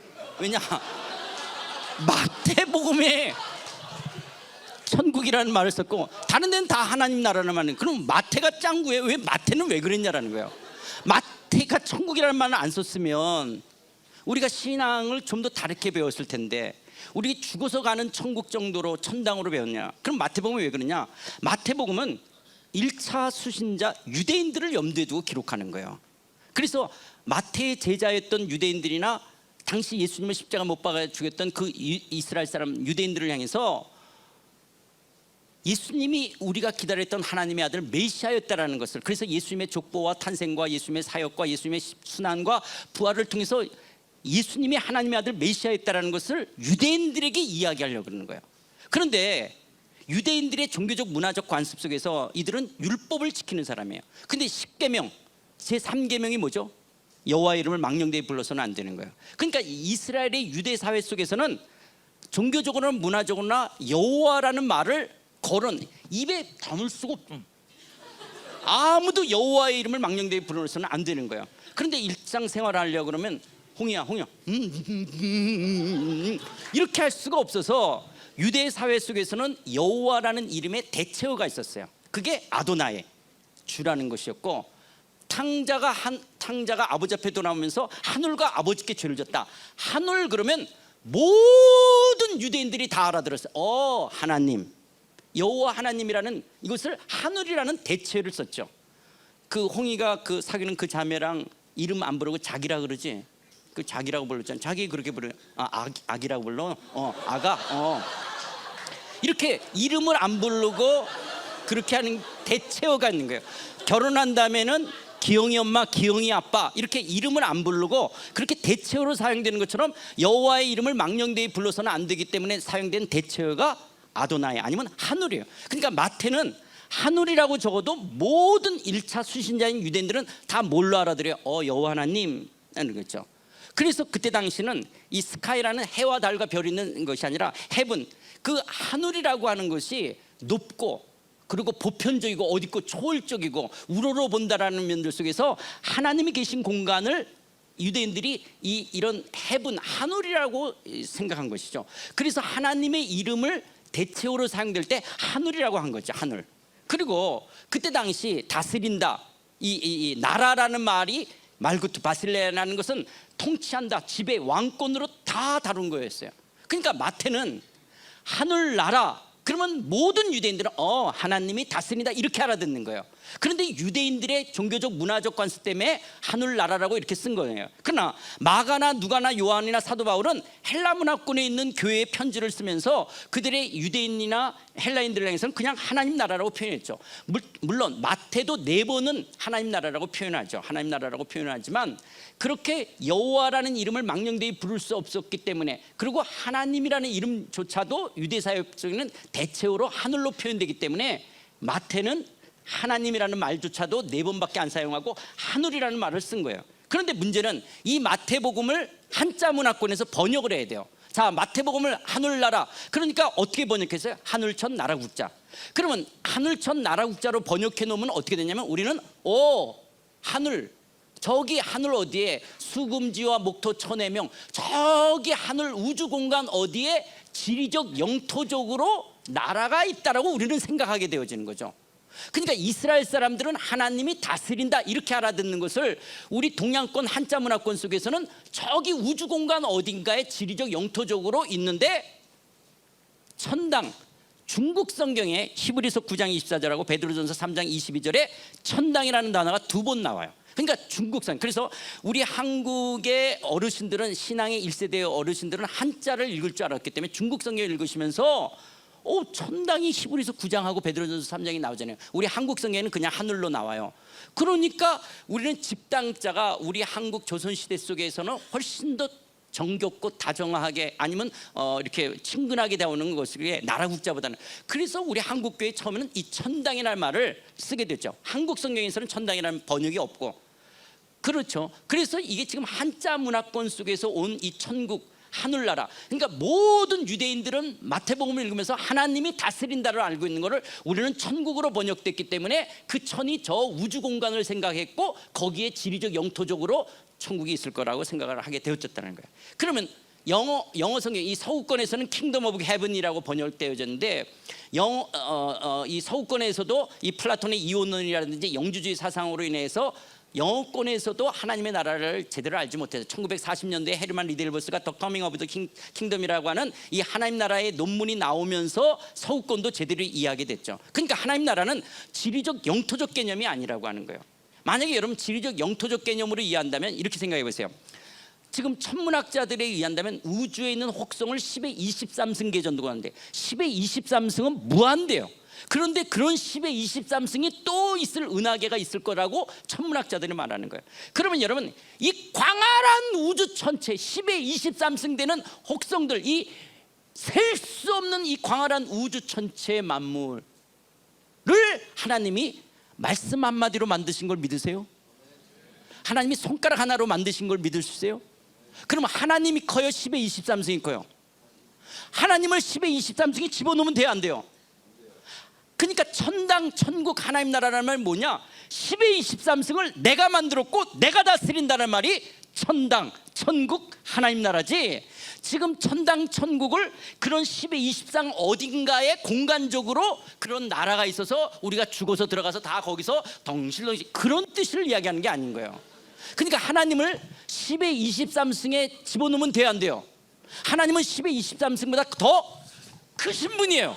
그러니까 10의 23승에다가 하나님을 가둬두면 안 되는 거예요. 이거를 솔로몬도 알았어요. 솔로몬도 하나님이 참으로 땅에 거하실까? 하늘과 하늘들의 하늘이라도 주를 용납하지 못하겠다. 하물며 내가 건축한 이 예루살렘 성전이 올까? 솔로몬도 알았어요. 하늘과 하늘들의 하늘이라도 하나님을 용납할 수가 없는 분이에요. 그것을 예루살렘 성전에다 하나님을 가둬둘 수가 없는 거예요. 아니, 우주에다가 하나님을 가둬두면 안 돼요. 하나님은 우주를 말씀 한마디로, 손가락 하나로 내가 창조하고 내가 다스린다는 말이 하나님이 다스린다, 천국, 천당이라고 이야기하는 거예요. 그러면 하나님 나라가 뭐예요? 하나님 나라란 하나님의 통치, 왕권, 주권을 가지고 죄와 불의로 타락한 세상 속에서 심판하시며 구원해 가시는 다스림의 영역, 다스림의 백성을 지시하는 용어다.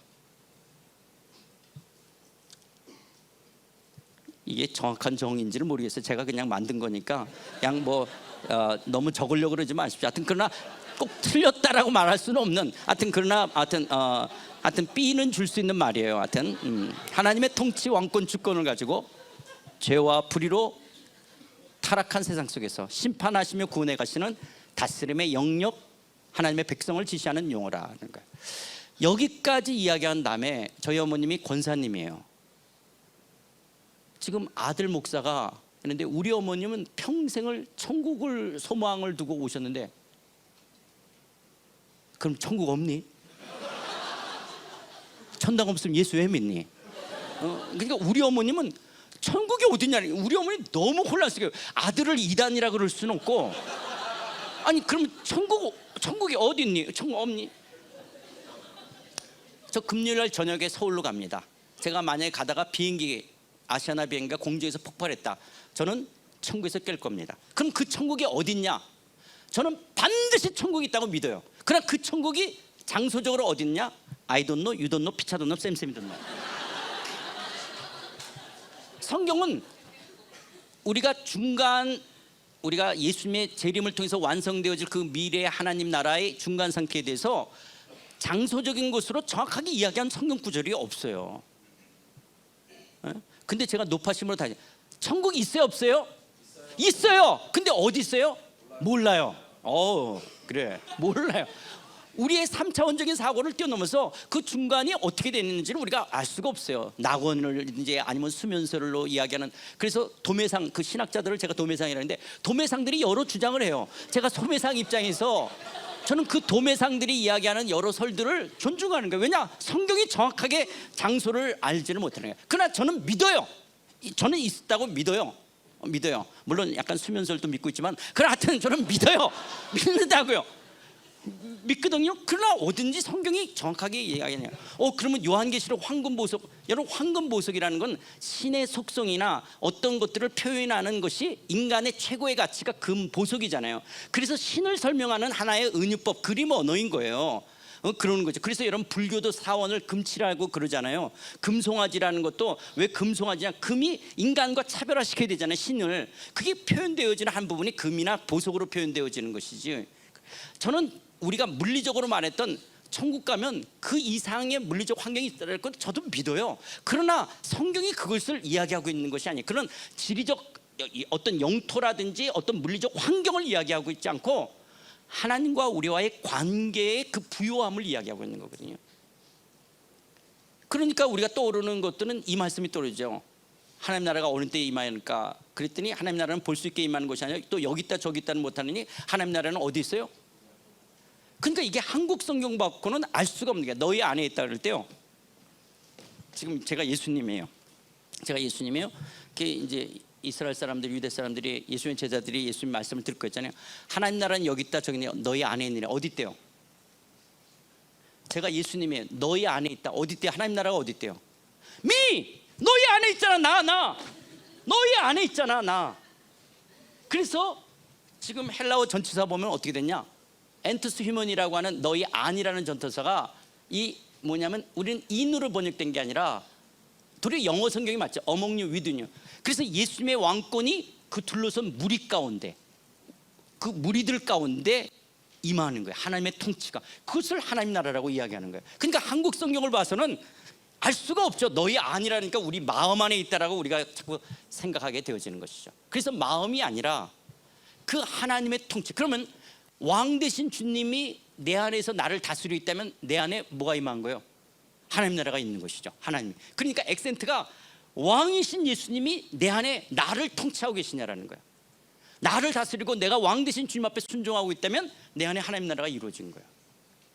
그러나 왕 대신 예수님이 없이 내 마음이 하나님 나라 천국이라 그러면 불교도 마음이 극락이에요. 그래서 하나님 나라라고 하는 것은 하나님의 왕권, 통치, 주권을 가지고 죄와 불의로 타락한 세상 속에서 심판하시며 구원해 가시는 그 하나님의 다스림의 영역, 하나님의 백성을 지시하는 용어라고 하는 거예요. 이렇게 이제 시간이 좀 너무 많이 갔고 이미 많이 지나갔어요. 그러면 간단히 하면 천국 하나님은 하나님 나라는 죽어서만 가는 것이 아니라는 거예요. 여기서부터 설교하려고 그러는데 이제 끝내야 되는 거예요. 하나님 나라는 죽어서만 가는 것이 아니라고 하는 거예요. 그래서 내 세에 한정돼서는 안 된다라고 하는 거죠. 그런데 우리 부모님들은 그래도 일제시대와 유교가 있었기 때문에 어렵고 힘든 가운데 속에서 구름만 이상에도 예수님이 오셔서 그 완성되어질 그 하나님 나라에 대한 소망이 있었어요. 근데 여러분들이 천당 천국에 대해서 막 가고 싶고 막 기다려주고 그래요. 어떤 남자애가 그러더라고요. 내가 지금 나이가 27, 28밖에 안 되는데 우리 엄마가 예수 믿고 나보러 천당 가라 그런다. 그래서 나 자꾸 죽으라 그런다라는 걸 아는 거예요. 천당 가라는 거예요.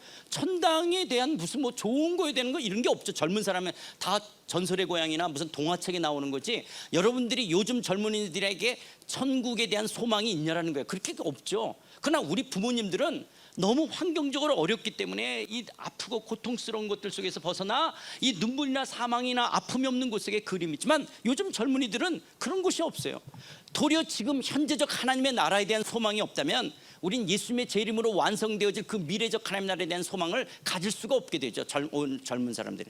그래서 오늘 이 땅에서 어떻게 하나님의 나라를 경험해 갈 것인가, 그래서 완성되어질 그 하나님의 나라의 소망들을 갖는 것이죠. 그래서 내 삶의 모든 영역 속에서 하나님의 통치가 드러나고 동시에 모든 영역에서 나타나는 이런 총체적 구원, 단순히 죽어서만 가는 하나님 나라가 아니라 현재적 내 삶 속에서 이루어지는 그 하나님의 나라. 그래서 예수님께서도 이런 말씀하시잖아요. 하나님의 성령을 힘입어 귀신을 쫓아내면 하나님 나라가 이미 너에게 임했다라는 거예요. 또 천국으로 배우냐 하나님 나라냐, 이 잘못된 성서의 개념에서 벗어나게 한다는 거예요. 여러분, 거룩하다는 구별됐다. 하나님의 통치에 다스림에 순종하면 거룩한 거고요, 하나님의 통치를 받지 않으면 불순종, 그게 세속적인 거예요. 그런데 저는 어릴 때서부터 교회를 다니면서 귀가 따갑게 들은 게 뭐냐, 성수주의. 근데 여러분, 하나님 부등식 할 줄 알까요? 모를까요? 7분의 1이 커요? 7분의 6이 커요? 그럼 하나님은 7분의 1 주일 성수만 하고 월요일부터 토요일을 어떻게 살아가는 거예요? 7분의 7이 다 하나님의 다스림을 받아서 거룩한 날이 돼야 되는 거죠. 7분의 7이 다 주님의 날이라고 하루를 구분하는 것이죠. 그것이 우리가 한국교회에서 가르쳤던, 또 저는 특별히 이 오래된 신을 섬기는 고신 측에서 자랐기 때문에 주일날 절대 공부 안 하고 노동 안 했댔거든요. 그런데 교회에서 월요일부터 토요일을 어떻게 살았는지 안 가르쳐줬어요. 11조에 대해서 저는 세배하고도 세뱃돈 받으면 11조 했어요. 근데 10분의 9를 어떻게 쓰는지나 교회가 안 가르쳐줬거든요. 10분의 10이 하나님의 것이다, 10분의 10을 하나님의 통치를 받으라고, 그래서 10개가 하나님의 것이라고 하나를 구분한 거였죠. 그래서 정신을 차려야 되죠. 10분의 9를 쓸 때 정신을 차려야 되는데 우리는 10분의 9는 이제 내 거가 되는 거죠. 그럼 우리 어머님이 또 김권사가 이렇게 말해요. 그럼 우리 뭐 먹고 사니? 다 하나님의 거면 우리 뭐 먹고 사니? 그게 이혼론인 거예요. 그러니까 우리 어머님은 교회에다 드리고 교회에서 이루어지는 것은 하나님의 것이고 우리가 먹고 사는 거는 그냥 인간적인 세속적인 거라. 아니에요. 우리는 먹든지 마시든지 다 하나님의 영광을 위해서 하라고 말하고 무엇을 하든지 다 하나님의 일을 하라는 것처럼 우리의 모든 삶 속에서 하나님의 통치가 이루어지는 거예요. 그럼 여러분, 우리가 직업이나 성속으로 이런 어떤 이 장소로 성숙의 개념이 있죠. 제가 목사예요. 목사가 거룩한 직업이라고 말하죠. 그리고 뭐 장로가 되든 권사가 되든 이 목사가 거룩한 성직이라고 하는 거예요. 예배당을 거룩한 장소라고 말해요. 근데 다른 목사님들은 어떨지 모르지만 저는 성직인 목사로서 거룩한 장소인 성전에서 저는 얼마든지 세속적인 목사가 될 수 있어요. 그렇게 안 보여요? 제가 얼마든지 할 수 있는?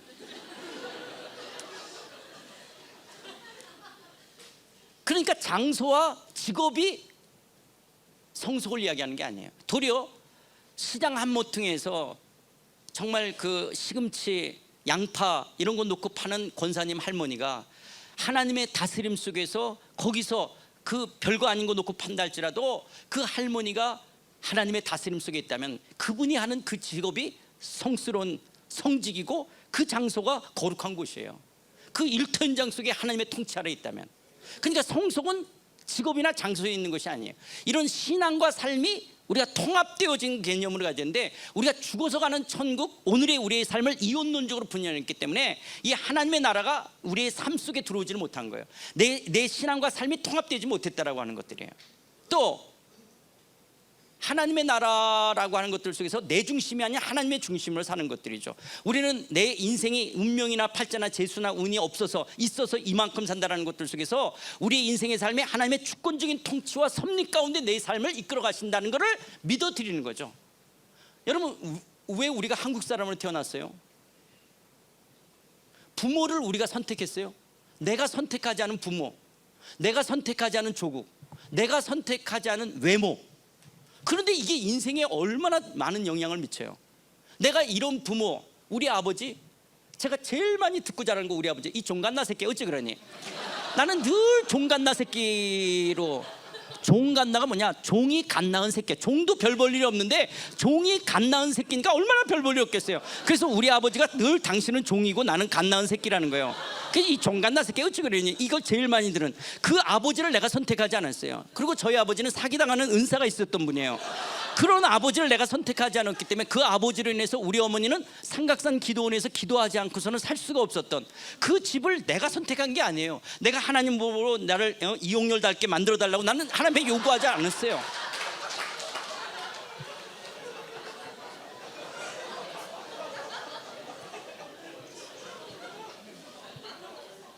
그러나 하나님의 주권적인 통치와 섭리 속에서 나를 대한민국 국민으로 엄씨 집안에서 이 종갓나 새끼로 태어나게 하셔서 그리고 저를 이렇게 아담하게 만드신 그 하나님, 그 하나님의 통치와 섭리를 저는 믿는 거예요.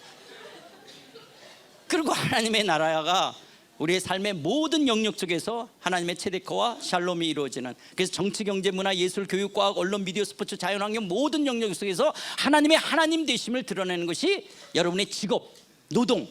그러니까 우리의 직업과 노동과 하나님의 일이 별개되는 것이 아니라 창세기 1장 26절에서부터 28절까지 말하는 창조 문화 명령과 마태복음 28장에서 말하는 선교 명령이 통합되어지는 내 일터 현장, 내 일터 현장 속에서 창조 문화 명령과 선교 명령이 내 직업을 통해서 나타나는 거예요. 그것이 여러분 가운데 정치가가 될 수도 있고 경제나 문화, 예술, 교육, 과학, 언론. 여러분 이제 그 딴따라 하시는 분, 좀 높은 수준 많으면 피아노 아니면 이렇게 성악 하시는 여러분들이 그런 어떤 그 예술의 영역 속에서 어떻게 하나님을 하나님 나라 되게 할 것인가. 그래서 성악하시는 분이 꼭 가슴을 보일 듯 말 듯 판 옷을 입고 쓰는 것인가, 안 그렇고 쓰면 안 되는 건가, 한번 하나님 나라 입장에서 한번 생각해 보시고. 그래서 내 모든 삶의 영역 속에서 하나님을 하나님 되게 하신다라는 거야. 그러니까 내가 천국으로 배웠을 때는 내 세론으로 죽어서 저기 어디 공간이 아닌 하나님의 통치가 이 땅에 내 삶 속에서 이런 잘못된 성소교의 개념이 아닌, 그리고 내 중심이 아닌, 세상 나라가 아닌 그 하나님의 나라의 삶의 방식대로 살아가는 거예요. 그러니까 크리스천의 삶이라고 하는 것은 이 땅에 두 발을 딛고 살지만 나는 이 땅에 속한 자가 아닌 아우구스투스가 통치하는 세상 나라, 만몬이 통치하는 만몬의 제국 속에서 이 세상의 어떤 메커니즘과 시스템대로 살아가며 이런 힘의 논리, 그래서 그 힘으로 자기 존재를 가늠하려고 하는 것 속에 허우적거리면서 성공하고 출세되는데 내 힘으로 안 되니까 하나님 도와주셔서 이 가인의 문화, 가인의 문화 설명 안 해서 무슨 말이죠? 그게 이 만모니즘이에요. 이 바벨탑 쌓는 이 가인의 문화, 니무롯의 문화, 이 바벨탑을 쌓는 문화, 그것이 이 아수르, 바벨론, 로마 이 만몬의 제국 속에서 힘을 갖는 거예요. 그래서 저는 어릴 때부터 뭐냐, 네가 서울대 가고 하버드 가면 하나님께 영광이 들린다는 거예요. 그래서 나는 하나님을 끌어들여서, 그래요 하나님 내가 여기서 1등이 돼서 하나님께 영광. 그런데 하나님은 기영아, 태양 앞에서 촛불 들면 태양이 더 밝아지니? 나는 그냥 영광이야. 네가 하버드 안 들어가도 영광이야. 나는 네가 횃불을 10개를 들어도 나는 더 밝아지지 않아. 나는 영광이야. 근데 나는 어릴 때서부터 내가 횃불 들면 나는 하나님이 더 밝아지는 줄 알았어. 영광. 그런데 도리어 하나님은 저 만모니즘 속에서, 힘의 논리 속에서는 대학을 못 다니면 열등한 거예요. 그런데도 내가 대학을 경제적인 이유가 됐던 어떤 이유로 내가 안 다녔음에도 불구하고 여전히 내 주어진 삶을 하나님 안에서 성실하게 살아가면서 감사하고 기뻐하며 내 역할을 감당하는, 그럴 때 이 사람 봤을 때 아유 대학도 못 다니는 저기, 그래서 나를 저렇게 살면 인생이 참 비참할 텐데, 저렇게 살면 별로 삶에 기쁨이 없을 건데, 근데 제 얼굴이 왜 저렇게 평안하지? 아 너무 힘드니까 이 긴장이 너무 끊어졌나? 아 그래서 이렇게 웃고 다니는구나. 그래서 또 이렇게 항상, 그런데 정신 나간 것 같지는 않고, 근데 어떻게 해서 그러지? 아 예수 믿는 사람들은 이런 환경들 속에서도 여전히 기쁨이 있고 감사가 있고 여전히 이 삶들 속에서 자신의 존재의 의미와 가치를 찾아가는구나. 이런 것은 이런 만몬의 제국에서는 흉내도 낼 수 없는 거예요. 도리어 저런 환경들 속에서도 여전히 자기의 삶을 그렇게 살아가는 모습을 보여주는 것을 통해서 내가 이런 삶을 어떻게 살아갈 수 있느냐, 이것이 하나님의 능력이고 이것이 하나님이 살아계시고 이것이 하나님의 나라의 백성이기 때문에 내가 이렇게 살아간다는 걸 보여주므로 하나님의 하나님 되심을 드러내는 이 영광. 저는 하나님이 암을 치료할 수 있다는 걸 믿어요. 그러나 건강하게 투병 생활하다 죽는 이 하나님의 영광. 왜냐, 내가 하나님 안에 있기 때문에 하나님이 설사 나를 암을 치료하지 않으시고 했다 할지라도 나는 하나님의 미래의 영광스러운 나라에서 다시 새로운 몸으로 덧입게 날 것을 믿기에 건강하게 투병 생활하다 간다 죽을 수도 있는 사기당하는 은사가 있는 우리 아버지 때문에 우리 집이 땅콩 장사를 했댔어요. 근데 땅콩 장사를 할 때 이제 오전에는 도매상하고 오후에 소매상으로 바뀌면 돛박이 있었어요 옛날에는. 근데 그게 이렇게 나무로 만들었는데 겉에는 안 보여요. 그러면 땅콩이 들 들어가게 하도록 밑에다가 촛물로 하느나 뭘 채워넣어요. 그리고 이걸 담아놓으면 땅콩이 덥수록 이렇게 담았지만 사실 밑에 안 들어간 거예요. 저울을 속이는 거예요. 그런데 우리가 하나님의 백성이니까 우리는 정직한. 그런데 이제 다 담아놓으니까 저녁에 되면 소매상하니까 이런 걸 예를 들어서 다 이걸 10,000원에 팔아요. 근데 우리 집은 하나님을 믿으니까 그렇게 저울을 속일 수가 없어서 밑에 아무것도 없이 다 들어가요. 땅콩이 더 들어가 덥수니까 우리는 11,000원에 팔아야 되는 거예요. 그렇게 팔 때 지나가는 손님들이 할아버지 왜 저 집은 10,000원인데 왜 할아버지는 이거 이렇게 11,000원을 받아요? 이렇게 물어보면 우리는 뭐 정직한 저울을 쓴다, 돛박을 쓴다라고 말할 수 있지만 물어보지도 않고 아니 저 집은 10,000원인데 어떻게 11,000원만 해요? 아니 그럼에도 불구하고 나는 하나님의 백성이기 때문에 정직하게 저울을 속이지 않고 하면 그런 나를 하나님이 축복해서 땅콩 재벌로 만들 수 있는 그 하나님을 믿지만 대부분이 이렇게 팔면 망해요. 대부분이 이렇게 팔면 망하죠. 왜냐? 이게 하나님이 이 땅에서 어떤 면에서 자연스러운 거예요. 이렇게 팔면 망하는 거예요. 그래서 망하는 거예요. 다른 소매상 아주머니들이 그런 거예요. 여기 키 작고 그 대머리 까졌던 할아버지 그 땅콩 장사 어디 갔대? 망했대. 아니 그 할아버지 왜 망했대? 글쎄 대박을 우리처럼 안 하고 그렇게 했대. 아니 그 대박을 그 할아버지는 왜 안 속였대? 교회 다닌대. 교회 다니는 사람은 저울을 안 속이는구나 를 이야기하는 것이 하나님께 영광인 거예요. 그런데 이 할아버지는 왜 대박을 속였냐? 반드시 예수님은 재림할 것이고 반드시 미래적 하나님 나라는 완성될 것이기에 그 하나님 나라의 삶의 원리를 이 땅에서 살아가다가 기꺼이 망하는 땅콩 장사의 길을 걸어갈 수 있는 이런 어떤 삶이죠. 그래서 하나님 나라 안에서 우리가 구원받았다는 것이 뭐냐? 주인이 바뀌는 거예요. 삶의 주인이 바뀌는 거예요. 그래서 니고데모를 향해서 물과 성령으로 나지 않으면 하나님 나라를 볼 수 없다는 거예요. 하나님의 다스림과 통치를 볼 수가 없는 거예요. 하나님 나라에 들어갈 수 없다는 건 하나님의 다스림과 그 통치 영역에 들어갈 수 없는 거예요. 그것은 뭐냐? 다시 태어나는 거예요. 주인이 바뀌는 거예요. 지금까지는 내가 왕 노릇하고 내가 주인이라면 이제는 예수님이 내 삶의 왕이 되고 주인이 되는 거예요. 그렇기 때문에 구원이라고 하는 것은 뭐냐? 하나님의 주인이 바뀌고 하나님의 다스림에 순종하는 거예요. 그의 사랑의 아들의 나라로 옮겨진 것을 죄사함이라고 이야기하는 거예요. 그 아들의 다스림을 받는 거예요. 사도 바울이 그 이름을 모든 이방인들이 믿어 순종하게 만드는 거예요. 그래서 신앙생활은 우리가 구원받았다는 건 하나님의 다스림에 순종하는 거예요. 주인이 바뀌고 그분의 다스림에 순종하는 거예요. 이걸 우리는 로드십이라고 이야기하는 것이고, 이 하나님 나라의 구원이라는 마치 밭에 감춘 보화를 발견한 사람처럼 절대로 잃어서는 안 되고, 상대적인 그 부자 청년에게 네 소유를 다 팔고 가난한 사람 중에 나를 쫓아라니까 근심하고 돌아가는 것처럼 이렇게 비교되어질 수 있는 상대적 가치가 아니라 하나님과의 이런 하나님 나라의 백성으로서의 이 관계는 절대 끊을 수가 없는 절대적 관계, 모든 것을 팔아서라도 사야 될 이런 절대적 관계의 가치를 누려가는, 이것을 성경은 구원이라고 말하는 거예요. 그렇기 때문에 구원이라는 것은 내 삶의 주인이 바뀌고 그 다스림, 왕 되신 그 주님의 다스림 속에서 이루어서는 안 되는 이 절대적 관계를 이어가는 것을 구원이여 신앙생활이라고 말하는 거예요. 그렇기 때문에 이 로드십이라고 하는 것은 우리의 신앙삶에 뗄래야 뗄 수가 없는, 그래서 내 인생의 소유권과 결정권이 내게 없다라고 하는 거예요. 우리가 이런 변화된 세상, 다원화 사회 속에서 그리스도의 주대심, 로드십이라는 것은 이런 포스트 모더니즘이라든지 아니면 이런 프라그마티즘이라는 이 실용주의 사회 속에 이 다원화 시대 속에서 우리가 어떻게 그리스도의 왕되심을, 이 절대적 진리를 오늘 아침에 박대영 목사님이 이야기했던 이런 삶을 우리가 살아갈 것이냐라고 하는 거예요. 이것이 내 인생의 소유권과 결정권이 내게 있지 않고 왕 되신 주님에 있다라고 하는 것들, 그래서 이 상대화되어질 수 없는 이 절대적 진리 앞에 서는 거죠. 물론 이 포스트 모더니즘이 우리에게 어떤 이 생각의 다양성이, 어떤 경계와 벽이 무너지고 새로운 기회와 열림이 줬다라고 하는 그런 긍정적인 면이 있지만, 우리의 이런 신앙, 제가 그 어릴 때부터 자랐던 고신측에서 했던 일사하고 죽으면 죽으리라, 오직 성경 이 말씀, 오직 예수님의 십자가의 죽으심과 부활을 통해서만 구원이, 이 이 유산을 저한테 줬던 이 고신, 저는 이런 부분을 타협할 수가 없는 거죠.